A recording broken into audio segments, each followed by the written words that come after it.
جدير مديحي عالم العصر قائد وبدر ظلام الجهل للجهل طارد أرى مركبي نحوك طرف البلاغة الذي شأوه في درك وصفك جائد قدي مركبا حتما فيوضات ربنا إذا جف عقلي أو إن الفكر جامد وإن رمت ألفاظا لإظهار فضلكم فخرت لي الألفاظ بل بعض ساجد وإن رمت أوراقا أراها تنافست بذا عرفت أقلام أنك سائد مطمطم بحر العلم في قلبك السليم حتى على ظهر العلا صرت قاعد بهيم ليالي العلم صار كصبحة لتبيانكم غرا وحتى الأساود فتاويك قار للمسائل مطفئ صلاء لها للجاهلين مرافد. بسم الله الرحمن الرحيم. الحمد لله رب العالمين والصلاة والسلام على أشرف المرسلين سيد الأولين والآخرين سيدنا وحبيبنا وشفيعنا ونبينا ومولانا محمد وعلى آله وصحبه أجمعين ورضي الله تبارك وتعالى عن قطب العارفين وإمام الصديقين مولانا أبي العباس أحمد بن محمد التجاني وخلفائه المهتدين وأهل طريقة الفائزين الرابحين. أما بعد، قال سيد العلامة العارف بالله الشيخ الأشهر والمجاهد الأكبر والكبريت الأحمر شيخ سيد الحاج عمر ابن سعيد ابن عثمان الطوري الفوتي القدوي رضي الله تعالى عنه وأرضاه وعنا به في كتابه النفيس لما حزب الرحيم على نحور حزب الرجيم في الفصل الأول ناقلا عن الإمام الشعراني رضي الله تعالى عنه وأرضاه في لواقح الأنوار القدسية بالإسناد المتصل في أول الكتاب إليه قد قال تعالى: شرع لكم من الدين ما وصى به نوحا والذي أوحينا إليك وما وصينا به إبراهيم وموسى وعيسى أن أقيموا الدين ولا تتفرقوا فيه فأمر الله تعالى بإقامة الدين لا بإضجاعه بالتكبر على أئمته وهذا الأمر قد فشى في مقلد المذاهب إلى آخره. Donc nous sommes toujours sur ce que l'imam Ash-Sha'rani radiyallahu ta'ala anhu donc disait par rapport à ce que Cheikh Hadji Omar radiyallahu ta'ala donc a rapporté de l'imam Ash-Sha'rani radiyallahu ta'ala anhu qu'il le disait par rapport à ceux qui critiquaient les savants et ceux qui se montraient comme étant ingrats et détracteurs dans la dénégation des savants et des saints. Radiyallahu anhum. Donc il rapporte le verset, on l'avait commencé lors de la séance précédente. Allah subhanahu wa ta'ala dit, il dit: شرع لكم من الدين ما وصى به نوحا والذي أوحينا إليك وما وصينا به إبراهيم وموسى وعيسى أن أقيموا الدين ولا تتفرقوا فيه. صدق الله العظيم. La sourate 42 Ashura verset 13. Allah subhanahu wa ta'ala dit qu'il a shara'a lakum, il vous a légiféré, il a légiféré pour vous. Minat dini, ah oui, dans la nuskha, dans l'édition, il y a fi dini. En fait, c'est une erreur, voilà. Donc, minat dini, de la religion. Ma wassa bihi, ce dont il a conseillé, qu'il a recommandé à Nuh, Sayyidina Nuh alayhi salam, Wallazi et ce dont awhayna ilayka nous avons révélé à toi. Wa ma wassayna et ce dont nous avons recommandé, nous avons conseillé bihi, ce dont nous avons conseillé, nous avons recommandé à Ibrahim, Sayyidina Ibrahim, Moussa, Sayyidina Moussa wa Isa, Sayyidina Isa, c'est quoi? An que. Donc le an là, c'est tafsiriyya. Donc c'est pour expliciter. C'est quoi cette recommandation-là? C'est qu'est-ce qui a été révélé? C'est quoi cette légifération? Qu'est-ce qui a été légiféré? C'est quoi cette législation? C'est Aqimuddin wala tatafarraqu fihi. Aqimuddin, dressez la religion, mettez-le debout. Wala tatafarraqu fihi, et ne vous dispersez pas à son sujet. Donc, voilà. Donc, dans ce verset, Allah subhanahu wa ta'ala a cité donc ceux qu'on appelle les ulul azm min ar-rusul. Donc, ce sont les gens de la grande détermination ou de la grande résolution parmi les prophètes alayhi salam. Ils sont au nombre de 5. Voilà, qui sont dans les sommités, des sommités, des sommités, des sommités.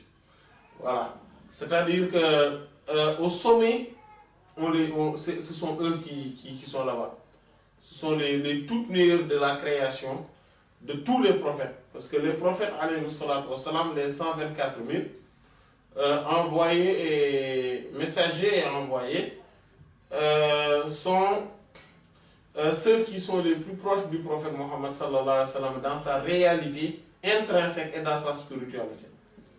Et les 5 là sont ceux qui sont les plus grands. Voilà, ce sont les piliers même de la prophétie des prophètes. Alors, ils sont au nombre de 5, comme les prières sont au nombre de 5. Voilà. Et Sayyidina Muhammad sallallahu alayhi wa sallam est donc le meilleur. Donc c'est lui-même l'origine de tous. Et il y a les 4 autres. Donc Sayyidina Ibrahim, Sayyidina Nuh, Sayyidina Ibrahim, Sayyidina Moussa et Sayyidina Isa alayhi salam. Donc il les a énumérés dans leur ordre chronologique. Sinon, le meilleur d'entre eux, à part le Sayyidina Muhammad sallallahu alayhi wa sallam, c'est Sayyidina Ibrahim alayhi salam. Et Allah subhanahu wa ta'ala dit wattakhadallahu Ibrahim khalila. Et Allah subhanahu wa ta'ala a choisi Sayyidina Ibrahim alayhi salam comme étant son ami intime. Et après, il y a Sayyidina Moussa alayhi salam, celui dont on avait donné la Torah, la Taurat, et que ces livres-là, comme le Coran a dit, qul fa'tu bi kitabin ahda minhuma attabi'hu. Dit, si vous voulez, vous m'amenez 2 livres qui sont meilleurs que ces 2-là, c'est-à-dire le Coran et la Torah, je vais le suivre. Donc le meilleur des versets, comme le Coran a dit, le meilleur des livres révélés, c'est le Coran et après il y a la Torah. Et la Torah a été donnée donc à ce noble prophète, cet honorable prophète alayhi salatu wassalam, à l'occurrence Sayyidina Moussa alayhi salam, et avec tout ce qu'il a rencontré avec Pharaon et toutes les épreuves qu'il a subies et qu'il a supportées, donc des fils d'Israël, donc de son propre peuple. Voilà, donc des enfants d'Israël. Donc tout ça explique sa grandeur et sa suprématie. Et après, la divergence se trouve entre Sayyidina Isa alayhi salam, qui est Ruhullah, ou l'esprit d'Allah. Bon, donc c'est une appellation qu'Allah subhanahu wa ta'ala lui-même l'a appelé ainsi dans son Coran. Et c'est aussi Kalamullah ou Kalimatullah, la parole d'Allah. Wa kalimatuhu alqaha ila Maryam wa ruhun minhu. Donc c'est ça, c'est que le Coran a dit. Donc il dit que c'est une parole que nous avons nous avons projeté donc sur Sayyidat Maryam alayhi salam, et c'est un esprit qui venant aussi de lui, c'est-à-dire d'Allah. Et Sayyidina Isa alayhi salatu wassalam, donc a aussi rencontré beaucoup d'épreuves et il est appelé la parole d'Allah subhanahu wa ta'ala parce qu'il a été créé de la parole d'Allah, kun, soit, et il est. Donc c'est pour cela qu'on l'appelle la parole d'Allah. C'est le verbe en fait. Voilà. Comme il a dit, Allah subhanahu wa ta'ala a dit Inna mathala Isa inda Allahi ka mathali Adam khalaqahu min turabin thumma qala lahu kun fayakun. L'exemple de Sayyidina Isa auprès d'Allah, c'est exactement comme l'exemple de Sayyidina Adam. Il l'a créé de terre, puis il a dit soit et il est. Voilà. Donc, Sayyidina Isa donc, a on lui dit c'est un esprit aussi parce qu'il y a l'esprit fidèle hein, qui est venu et qui lui a insufflé, donc qui a apporté le souffle divin donc à Sayyidat Maryam.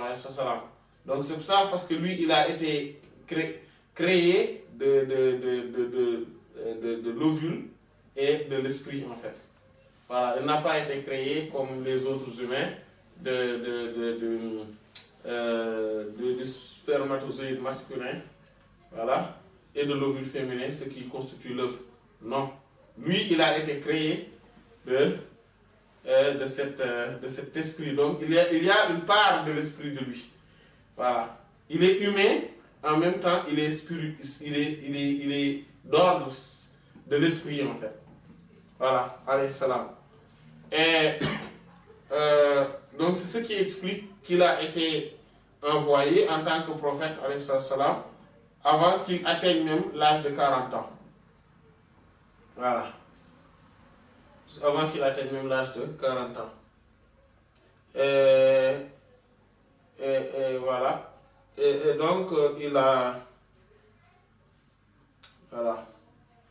Donc Sayyidina Isa alayhi salam, donc et après il y a Sayyidina Nuh alayhi salam, donc qui lui aussi, tout le monde le sait, a rencontré le peuple le plus ingrat, le peuple le plus rebelle, comme le Coran a dit wa qawma Nuhin min qablu innahum kanu azlama wa atgha. Donc et le peuple de Sayyidina Nuh alayhi salam, avant nous l'avons avant aussi, nous les avons anéantis. Et ce sont ceux qui sont les plus injustes et ceux qui sont les plus ingrats, les plus rebelles. Voilà. Et donc, c'est dans cet ordre que ces cinq sont venus. Et il y a une divergence entre les deux derniers. Voilà. Qui est le meilleur entre Sayyidina Isa et Sayyidina Nuh salam. Mais la plupart des savants mettent Sayyidina Isa devant. Voilà. Et Allah subhanahu wa ta'ala aussi lui a donné les évangiles, l'Injil. Voilà. Et donc, il dit que Fa'amara Allah ta'ala, Fa'amara il a ordonné. Donc ce verset, en vertu de ce verset, on voit que Amara a ordonné Allah ta'ala exalté soit-il, bi iqamati din, de dresser la religion, donc de le mettre debout et de faire tout pour pour qu'il soit solide. Là et non le fait de le faire coucher. Il n'a pas demandé donc de le terrasser. Bi takabouri par comment ça se fait le fait de terrasser la religion? Il dit bi takabouri par le fait de s'enorgueillir ala a'immatihi sur ses imams, sur ses dirigeants. Donc quand quelqu'un s'enorgueille, se montre ingrat, se montre détracteur, dénégateur envers les imams, les dirigeants de cette religion, donc il est là pour terrasser la religion en fait. Il dit wa hadha al-amru, et ceci, cette chose-là, quand en fait, Facha s'est répandu, fi muqallidil mazhab dans les suiveurs des mazahib, des doctrines. Ceux qui sont dans le suivisme des doctrines, souvent, ils sont comme ça. Voilà. Ils ne peuvent pas supporter une certaine divergence. Voilà. Il dit que Fatara et tu verras en eux. Kulla insanin. Chaque personne. Yadhadu. En train de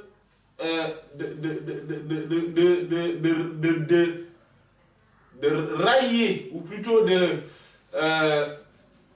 se moquer, ou plutôt de disloquer, voilà, d'abattre hujjata ghayrihi, les arguments d'autrui, les arguments d'autrui, c'est-à-dire que de son prochain.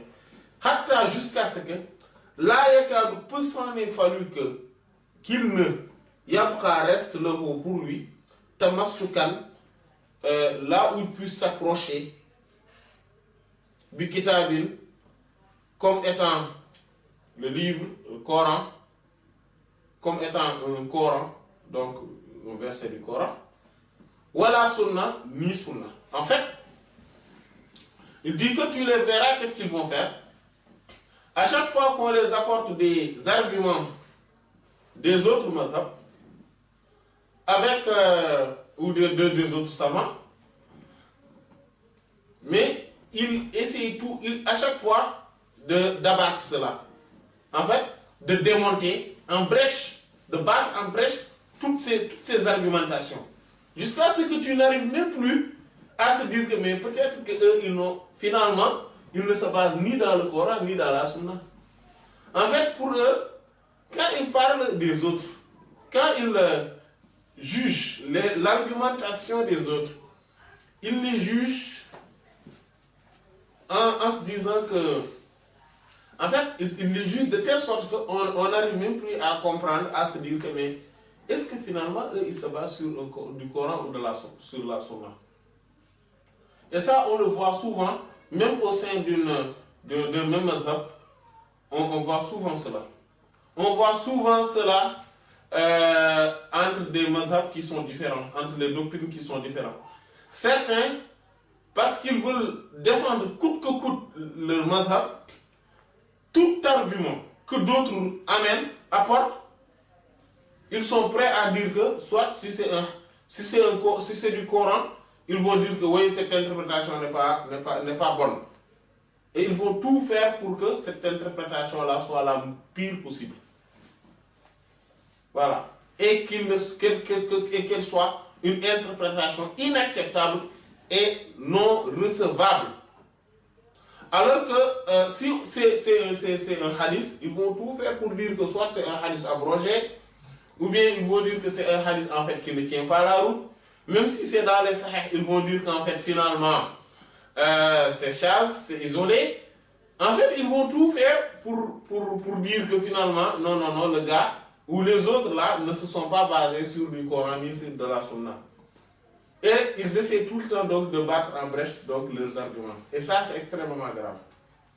Ça, c'est totalement différent de ce qui a été l'état d'esprit et la mentalité des pieux prédécesseurs, radiyallahu anhum. Vous voyez les pieux prédécesseurs, aujourd'hui même j'y pensais, j'y réfléchissais, pour voir combien il y en avait chez eux de la tolérance et de l'acceptation de l'avis de l'autre. Vous voyez, sur la question des oreilles dans les ablutions, vous savez, quand aujourd'hui, cela relève même de l'évidence que les oreilles, il faut faire le masque. En fait, on les frotte. On les frotte.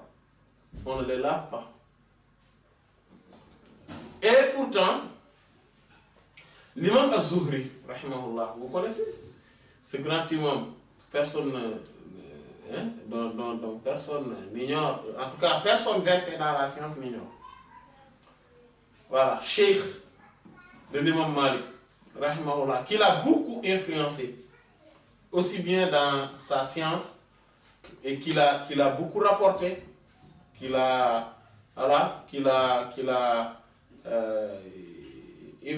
qui était le grand hafiz de son époque. Voilà, l'héritier des 7 grands savants de Médine, à l'époque des Tabi'i. Donc, qu'on appelait Al-Fuqaha al-Sab'a. C'est leur grand héritier. L'imam Az-Zuhri considérait que en fait, pendant les ablutions, les oreilles, on les lave au moment de laver le visage. On le lave au moment de laver le visage. On lave les oreilles aussi. L'imam Ishaq ibn Rahawayh, rahimahullah, aussi que personne n'ignore dans le milieu de la science, rahimahullah, considérait que on lave l'intérieur des oreilles, c'est-à-dire donc la partie qui est donc qu'on fait face, on le lave quand on lave le visage, et la partie extérieure quand on fait le masque de la tête, on fait aussi le masque de cette partie-là. Ce qui est frappant en fait sur cela, c'est que malgré cette divergence et ces avis qu'ils ont, et qui sont des avis que l'écrasante majorité des savants ne partageaient pas, malgré cela, c'est moi donc qui doit... Voilà. Donc, malgré cela, vous voyez que les savants, voilà, c'est comme ça. Les savants continuent à les donner l'importance qu'ils ont. Et les grands savants de leur époque ne disaient pas que oui, lui, il ne sait rien. Lui, vraiment, voilà, et voilà, utiliser des mots très impolis, en fait, et qui ne sont pas dignes des savants. Dire que oui, non, mais lui, vraiment, voilà, ce n'est pas normal. Il ne faut jamais écouter cette personne. Cette personne-là, c'est quelqu'un qui... Voilà, et en fait, utiliser des termes qui ne conviennent pas à leur grandeur. Non. Malgré cette divergence-là, et ils étaient seuls, ou presque, à avoir ces avis. Et malgré cela, les savants les respectaient, et ils étaient aussi en contact avec les grands savants. Par exemple, imaginez l'imam Malik, rahimahullah, prendre de l'imam Az-Zuhri tout en sachant cela. Tout en sachant que lui, quand il va faire ses ablutions, il ne va pas faire le masque, hein, il va le laver, il va laver le visage avec.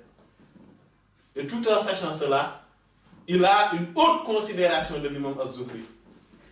Rahimahullah. Imaginez l'imam Ahmad ibn Hanbal, l'imam Al-Bukhari, l'imam At-Tirmizi, l'imam Muslim, etc. Imam Ali ibn al-Madini, etc. Rahmatullah al-Jami', qui fréquentaient l'imam Ishaq ibn Rahawayh, avec toute cette considération qu'ils ont pour lui, et ils savaient qu'il faisait comme ça ces ablutions-là. Et avec vraiment la grandeur des ablutions dans la prière, dans l'islam. Malgré cela, il l'honorait. Malgré cela, il le magnifiait. Malgré cela, il l'aimait pour Allah. Malgré cela, il le considérait. On voit bien que cette tolérance-là qu'ils avaient, mais nous devons encore regarder leur comportement pour en tout cas en prendre modèle. Vous voyez, et ça, j'ai donné que cet exemple-là, mais si on regarde dans le fiqh, de manière générale, on voit souvent des avis très isolés de grands imams sur des questions différentes, ou presque sur toutes les questions. Et malgré cela, leurs acolytes, savants et saints, Ne voyez pas en eux des gens égarés, des gens qu'il ne faut pas écouter, des gens... Voilà, ne voyez pas en eux ce type de personnes-là. Oui. Et quiconque essaie de regarder les divergences des savants sur des questions, parfois va même s'étonner comment un grand savant comme ça pourrait avoir cet avis-là. Et vous voyez, certains peuvent se dire, oui, mais l'imam Az-Zuhri, ben vraiment, ça n'a pas d'argument, quoi. Ça, il ne faut pas écouter. Alors que si, parce que quand on fait le sujoud dans la tilawa, quand on récite le Coran jusqu'à faire le sujoud, le prophète sallallahu alayhi wa sallam a dit sajada wajhi lilladhi fatarahu wa sawwarahu wa shaqqa sam'ahu wa basarahu bighayri hawlin minni wala quwwa fatabarakallahu ahsanul khaliqin. Mon visage se prosterne pour celui qui a qui l'a créé, et l'a modelé. Et il a tracé, ou plutôt il a ouvert, il a fendu son ouïe, son oreille et ses yeux. Il a fendu ses oreilles et ses yeux. Sans moyen de ma part, ni force. Voilà. Béni soit-il, lui, Allah, le meilleur de ceux qui créent. Voilà, tu vois, quand il dit cela, quand le professeur sallam dit cela, il a dit donc, il a dit que son visage s'est prosterné. Et dans le visage, en faisant la description du visage, il a dit que c'est Allah qui l'a modelé et qui a fondu ses yeux et ses oreilles. Donc, on voit bien que dans ce hadith, il parle du visage et en parlant des oreilles, que ça, c'est comme si ça faisait partie du visage. Voilà ce qui fait que, en fait, ça, c'est un argument. C'est un argument. Maintenant, ce qu'on pourrait dire, c'est que l'autre argument est plus solide. Vu que ceux qui ont rapporté les ablutions du prophète sallallahu alayhi wa sallam, etc. Et voilà, il y a d'autres hadiths qui parlent que ça fait partie de al-Uznan min al-Ras, même si les savants divergent sur l'authenticité de ce hadith ou pas, etc. Mais quand même, c'était juste pour dire que on ne peut pas dire qu'il n'y a pas d'argument. On ne peut pas dire qu'il n'y a aucun argument. Et on peut quand même respecter cet avis. Malgré que c'est un avis extrêmement isolé, on peut respecter l'imam Az-Zuhri, rahimahullah, en se disant que voilà, il avait tel avis, mais cela n'enlève en rien sa respectabilité, sa grandeur et la considération que l'on doit avoir par rapport à lui. Voilà. Et nous, c'est plus facile pour nous de le considérer tout de même. C'est plus facile pour nous de le respecter. Mais imaginez ses congénères. Ses congénères. Regarde, imaginez ses congénères. Quelle mentalité il devrait avoir pour quand même continuer à le respecter sans hypocrisie, avec toute sincérité. Voyez-vous? Voilà. Ça montre combien il y a leur mentalité était. Et qu'aujourd'hui, combien cela s'est dégradé. Parce qu'aujourd'hui, quelqu'un qui aurait eu cet avis-là, plus jamais personne ne l'écouterait. Plus jamais personne, tout le monde l'aurait fiché. Il est fiché. C'est fini. Oui, il a fait une fatwa disant que tel, et c'est fini pour lui. Il ne faut plus jamais l'écouter, ni plus lire ses livres. ni plus qu'on le considérait en quoi que ce soit. Et ça c'est un des maux de notre époque. En fait, si on voit notre époque, on voit que les gens, comme nous disions donc l'autre jour, les gens se sont extrêmement radicalisés. C'est-à-dire que chacun est campé dans ses positions, mais de manière très radicale. Très radicale. Il n'accepte même pas qu'il puisse avoir une part d'erreur dans sa conception des choses, dans son avis. Et il n'accepte pas une part de vérité dans la vie de l'autre, même si elle est fausse. Même si il est faux, cet avis. Ouais.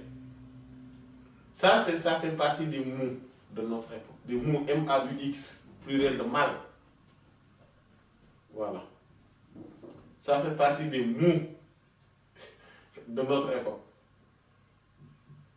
Oui.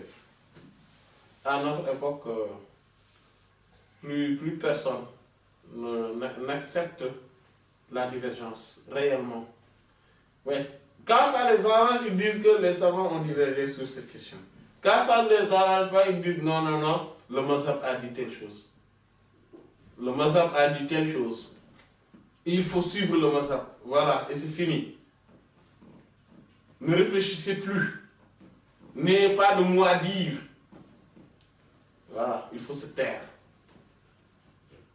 Voilà. Le mazhab a dit ça, c'est quand ça les arrange. Quand ça ne les arrange pas, il dit non, en fait, il y a divergence sur cette question. Il y a certains chafiites qui disent, il y a certains hanbalites qui disent. Ça, c'est quand ça les arrange. Subhanallah, qu'Allah nous préserve. Voilà. Qu'Allah nous préserve.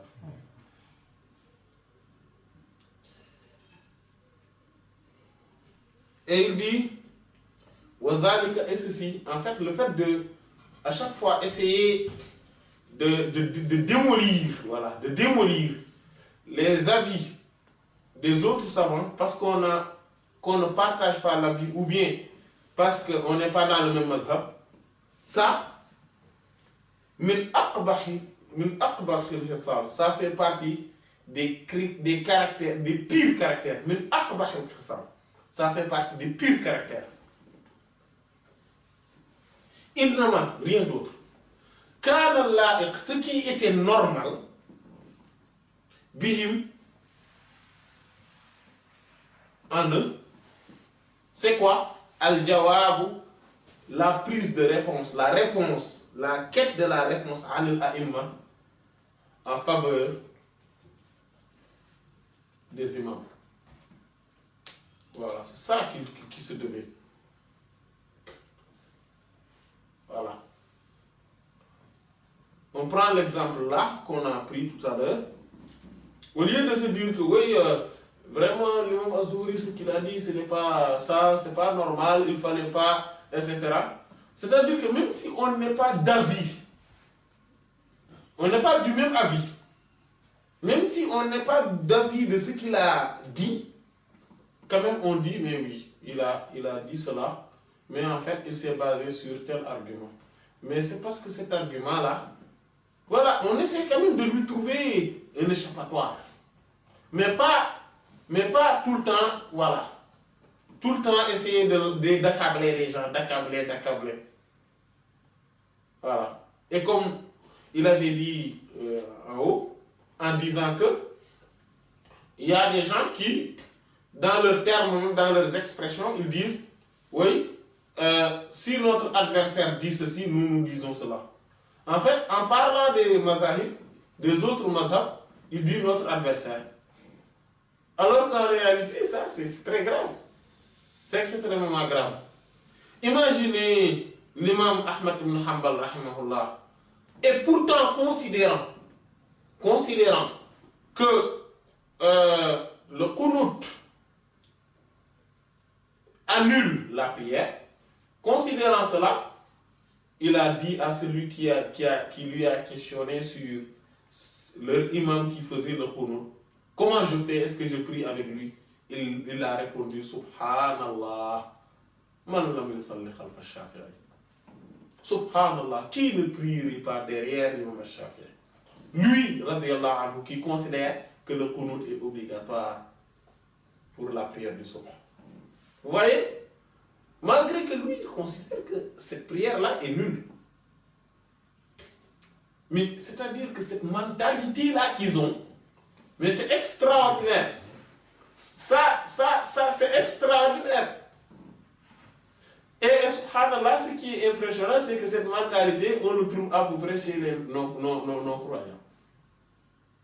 Chez les non-croyants, c'est-à-dire qu'on est en démocratie, tout le monde a le droit de, voilà, de développer ses propos, ses avis. Même si on n'est pas d'accord. Tout le monde a ce droit-là. Et on les laisse tranquilles.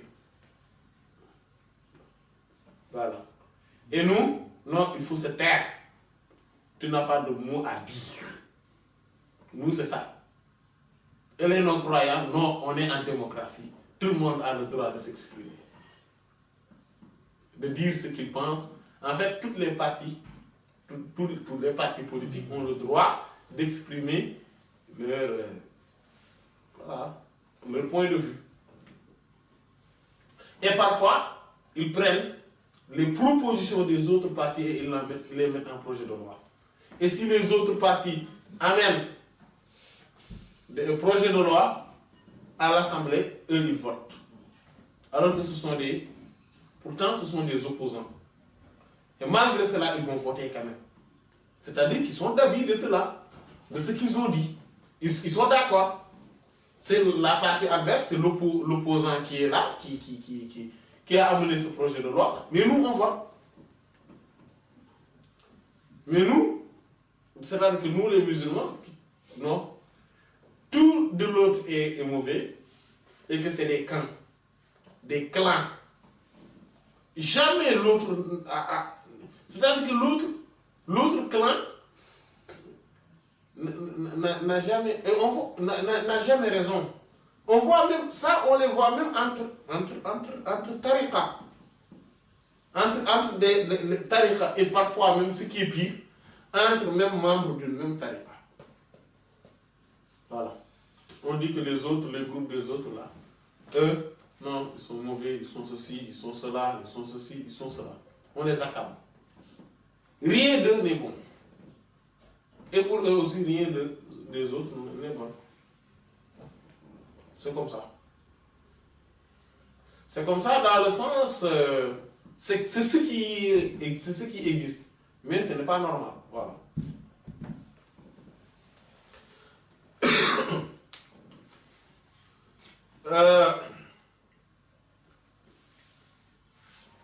Donc, il dit, donc ce qui était normal, ce qui convenait, laïq, ce qui convenait, c'était quoi? C'était le fait de les trouver des réponses. Imma, soit, bi'adami par le manque ittila'ihim de vue, d'accès à la dhalika dalil, à cet argument-là, à cette preuve. En fait, ils se disent que oui, peut-être que tel imam, s'il dit ceci, c'est parce qu'il n'avait pas, parce qu'il ne connaissait pas tel hadith. Par exemple, on peut dire que wow, peut-être que l'imam Az-Zuhri ne considérait pas le hadith qui dit que les deux oreilles font partie de la tête. Peut-être qu'il ne le connaissait pas, ou s'il le connaissait, peut-être que donc il ne le considérait pas comme l'imam Ishaq ibn Rahowi.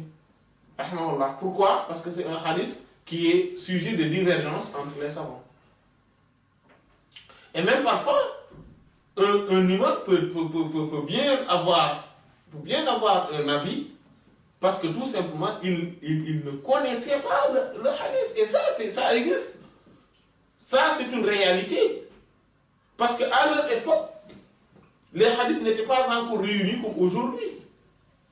Donc, ils pouvaient bien savoir des hadiths que nous ignorons aujourd'hui, mais ils peuvent ignorer des hadiths que nous, aujourd'hui, on sait. Tout le monde n'avait pas le même niveau de hadith qu'ils connaissaient. Voilà. Comme l'imam Ibn Wahb avait dit, rahimahullah, on l'a il dit que j'ai trouvé Imam Malik rahimahullah, on lui a parlé du fait de takhlil al-asabi', ou takhlil bayn al-asabi', le fait de frotter donc entre les doigts dans les ablutions. Il dit oui, ça je ne le connais pas, on ne le fait pas.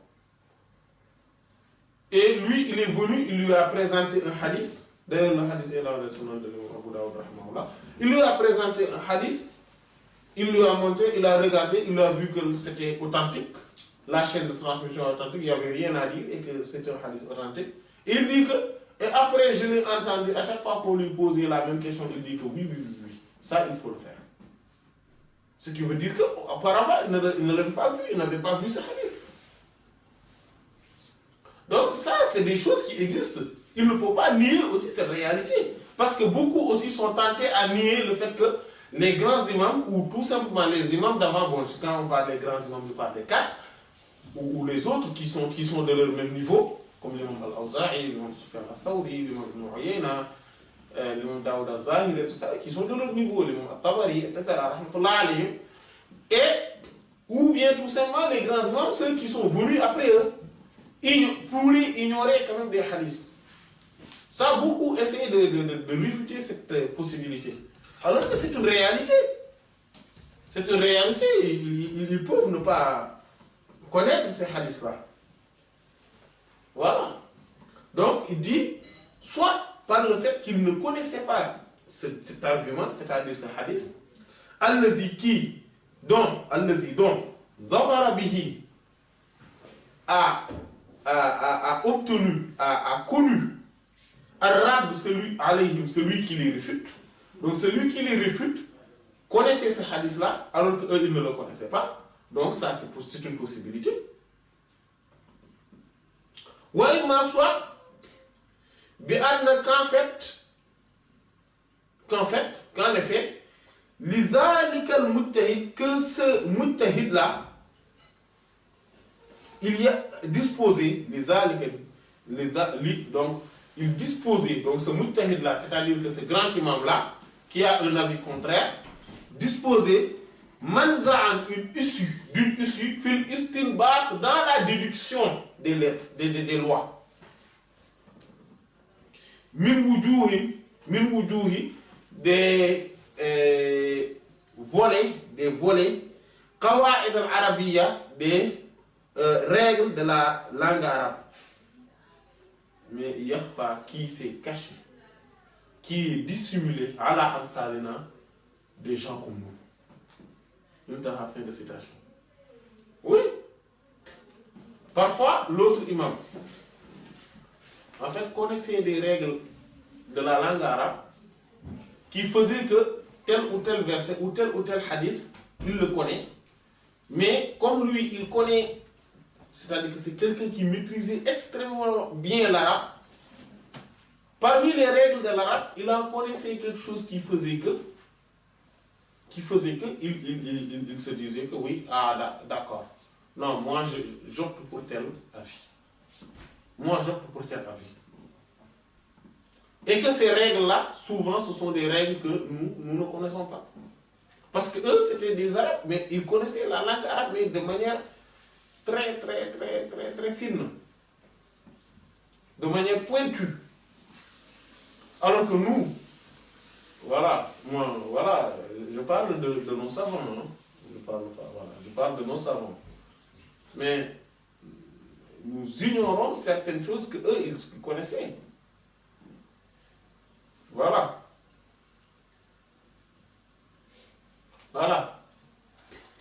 Comme quand le Coran parle de Wamsahu bi ru'usikum. Ou quand il dit dans le même verset Wa aydiyakum ila al-marafiq. Est-ce que les coudes, voilà, tout le coude il faut le laver avec, ou bien il faut juste s'arrêter avant. Voilà, parce qu'il y a le ila sur lequel ils ont divergé. Ou bien ils ont divergé sur biru usikum. Par exemple, les Malikites, par exemple, disent que c'est tout. On va commencer par les Hanafites. C'est les grands, en fait. Voilà, pour respecter les grandes personnes. Voilà, les Hanafites, eux, ils disent non, mais juste le tiers. Pourquoi? Parce qu'il dit que le Coran a dit donc frotter les cheveux, la tête. Donc on fait le masha. Mais, regardez ce qu'ils ont dit. Il dit que dans le hadith de Sayyidina Sa'd ibn Abi Waqqas, le prophète sallallahu alayhi wa sallam lui avait dit as-sulusu was-sulusu kasir. Le tiers. C'est-à-dire pour son héritage, pour ses testaments plutôt, ce qu'il pouvait donner à d'autres. Il lui dit oui, contente-toi de donner le tiers. Et le tiers, c'est beaucoup. Donc ils se disent que donc, comme c'est une évidence que quand je frotte ma tête, je ne peux pas toucher tout, ou je ne peux pas avoir l'assurance de tout faire. Donc, je vais faire quelque chose qui est sûr que c'est beaucoup. C'est quoi? Il dit le tiers, au minimum. C'est beaucoup parce que le prophète sallallahu alayhi wa sallam a dit que le tiers, et le tiers c'est beaucoup.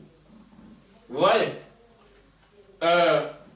Donc, les Malikites ils disent tout, parce que le bas c'est pour al-Isaq, donc c'est pour dire que femme sahou, pire ou aussi comme, c'est-à-dire que de faire tout.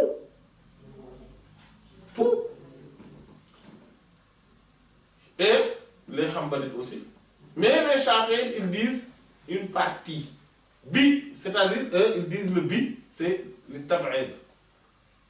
C'est-à-dire, c'est pour partition. Donc, et qu'est-ce que, donc, si je le frotte, j'ai frotté la tête, c'est au minimum 3 cheveux.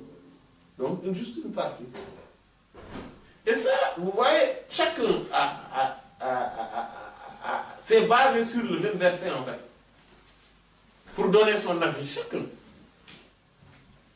chacun s'est basé sur le même verset pour donner son avis. Mais en considérant la règle avec le bas, juste avec le bas là, bi ru'usikum, c'est ce bas là qui est le sujet de divergence. C'est ce qui fait que les gens ont divergé sur la question. Donc imaginez-vous, si les savants divergent sur des choses aussi importantes pour une lettre, mais qui sommes-nous pour venir après eux et essayer de démolir l'argumentaire de quiconque parmi eux? Voilà. Donc il faudrait qu'on ait plus de retenue et de modestie, d'humilité, quand il s'agit des grands savants, quand il s'agit des... Voilà. Essayer voilà. Même si on a un avis, il faudrait quand même essayer de respecter les autres et leurs avis. Et parfois, c'est sur des règles grammaticales que nous ignorons. Voilà. Donc, fait de citation. Et maintenant, il dit wa fi hashiyat Cheikh Al-Adawi. Donc, dans le hashia du Cheikh Ali Al-Adawi, à la Sharh Al-Khurashi, donc sur le Sharh de Al-Khurashi, donc, c'est-à-dire du Mukhtasar de l'imam Khalil Ishaq, rahmatullahi alayhim ajma'in. Donc, parce que l'imam Khalil, rahimahullah, a rédigé son Mukhtasar. Et c'est un livre qui est le précis donc de ce qui est dans le Mudawwana et ses commentaires, ses exégèses. Voilà. Il l'a résumé en un seul livre où il y a pas moins de 160 000 mas'ala, 160 000 questions. Donc il l'a résumé. Et sur ce livre-là, il y a Al-Khurashi, rahmahullah, qui est venu et qui a fait un commentaire, un charh. Et donc c'est ce qu'on appelle le charh, l'exégèse, ce commentaire. Et il y a Al-Adawi, rahimahullah, qui est venu et qui a fait le commentaire du commentaire. C'est ce qu'on appelle Hashia.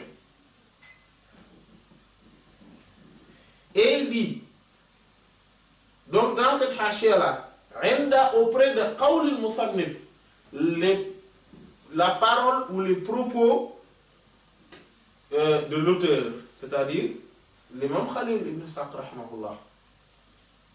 Il dit, quand il disait, en fait il disait au début, Wama Kana, et tout ce qui y est dans ce livre-là, c'est-à-dire il interpellait les gens qui vont lire le livre.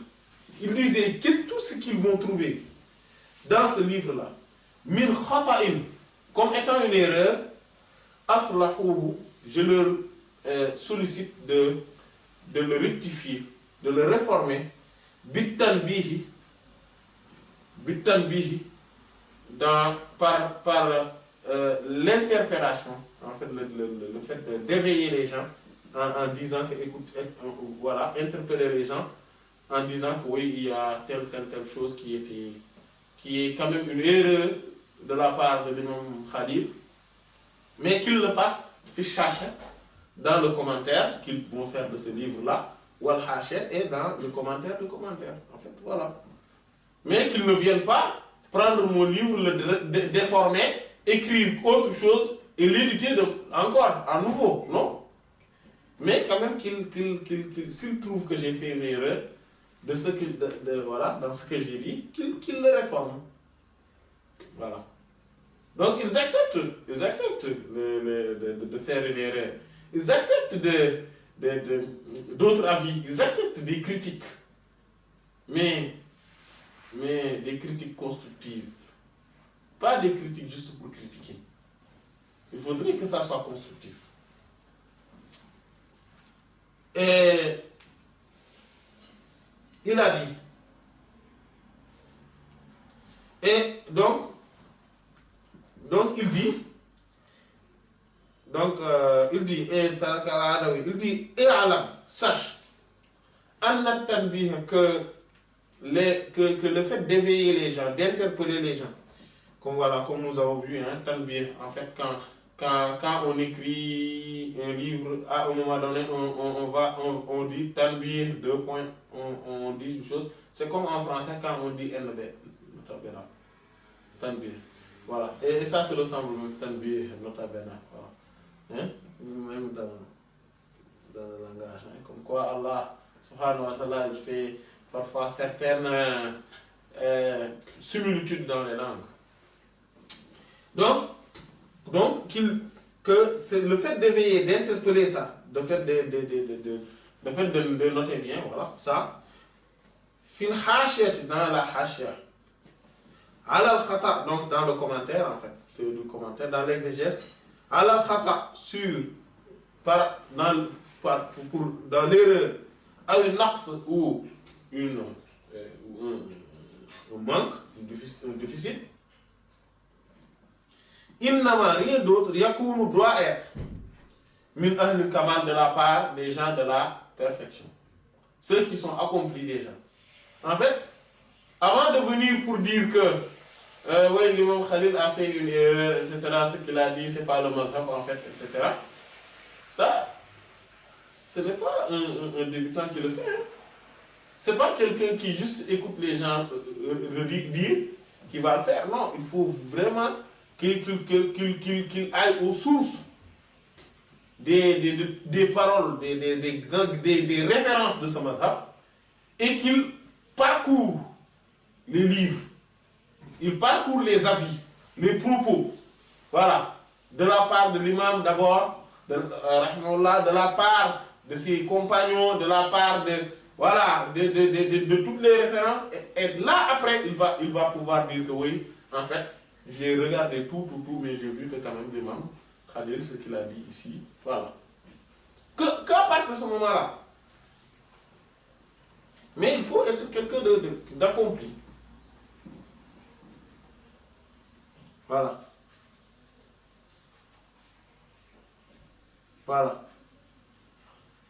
Ala anna, parce que ittihamuhum, le fait de s'accuser, d'accuser leur accusation, donc, anfusuhum d'eux-mêmes, awla bihim, et c'est-à-dire prime pour eux.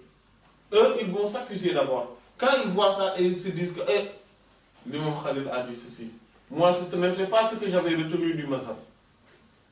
Ah, peut-être qu'il y a un problème.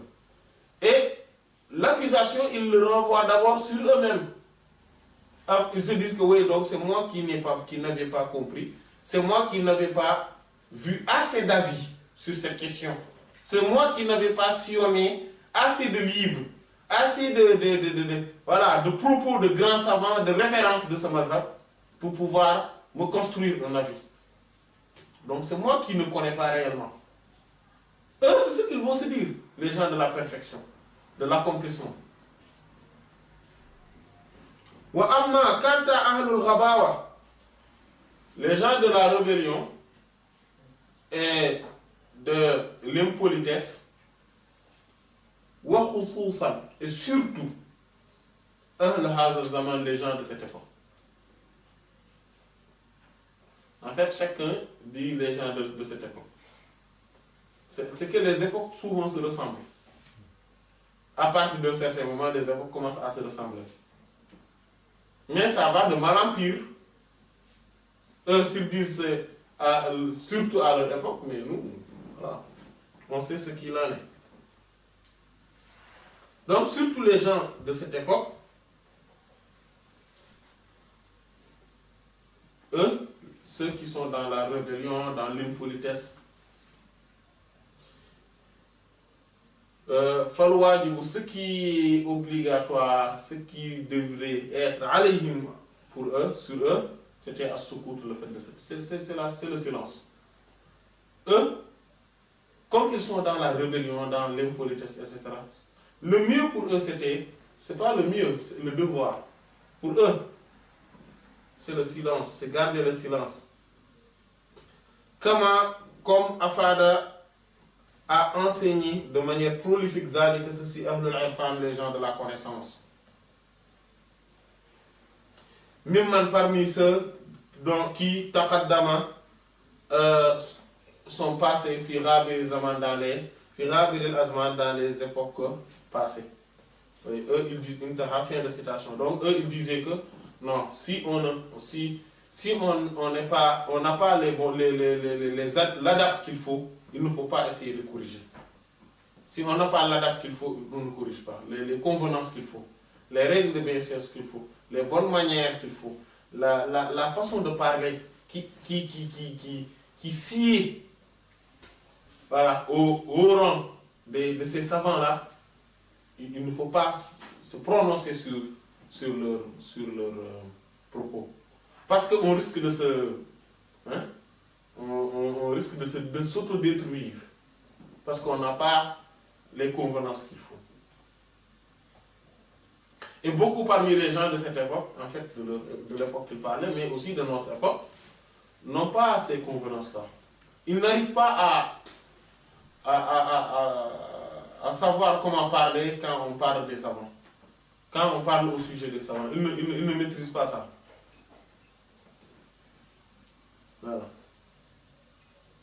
Et lui aussi, Sharh al-Dardir, il y a aussi le Sharh de l'imam al-Dardir, rahimahullah, al-Mukhtasar, donc du Mukhtasar. Il a fait aussi le commentaire du Mukhtasar. Fi hadha al-mahal, et à ce niveau-là, c'est-à-dire que sur ce passage-là, il dit wal hadar, et faites attention min qillatil adab, de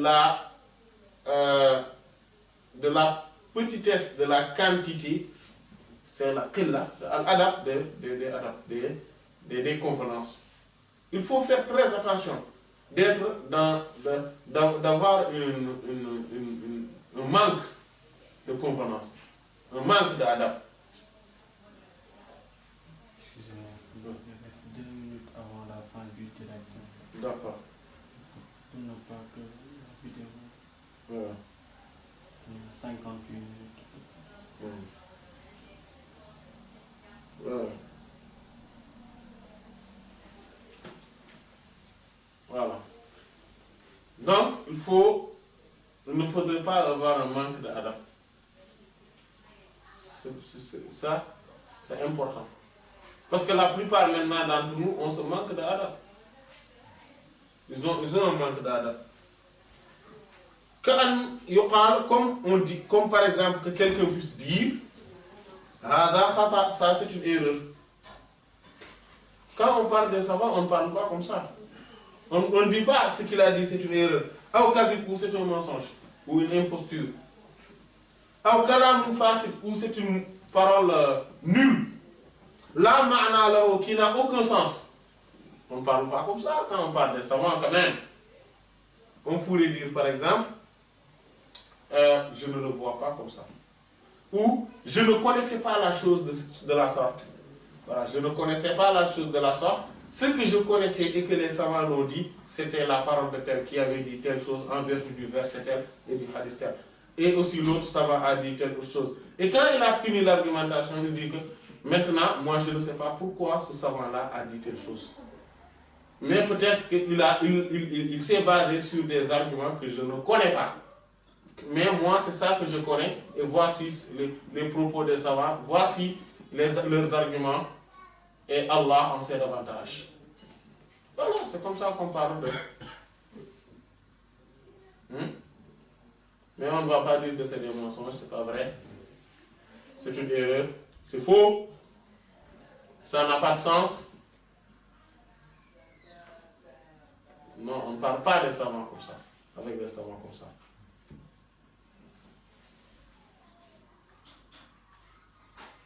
En fait, en vérité, le manque de convenance avec les imams, les dirigeants de la religion, la tufidu n'a aucune utilité, illa al-wabal, à part le malheur, la perdition, l'anéantissement, ala sahibiha, sur son auteur, dunyan, ici-bas, wa ukhra, et dans l'au-delà, intaha, fin de citation. Donc, ça c'est clair, voilà, c'est clair, ça n'amènera pour son auteur que la destruction. Qu'Allah nous préserve de tout cela. Wallahu ta'ala alam. Sallallahu ala sayyidina Muhammad wa ala alihi wa الكتم نورا أعطاكم ويسقيك أنوارا وعمت أماجد وأسراره تسري كليث لفرهد على روحك الأصفى وظلت مكائد فما كثرت إلا عليك مدائحي وما حسنت إلا عليك المحامد وما لي بقول فيك إلا شهدته شهادة حق ليس فيه زوائد بل اسمك عنوان العلا فيك خالد محمد أنت المصطفى أنت عابد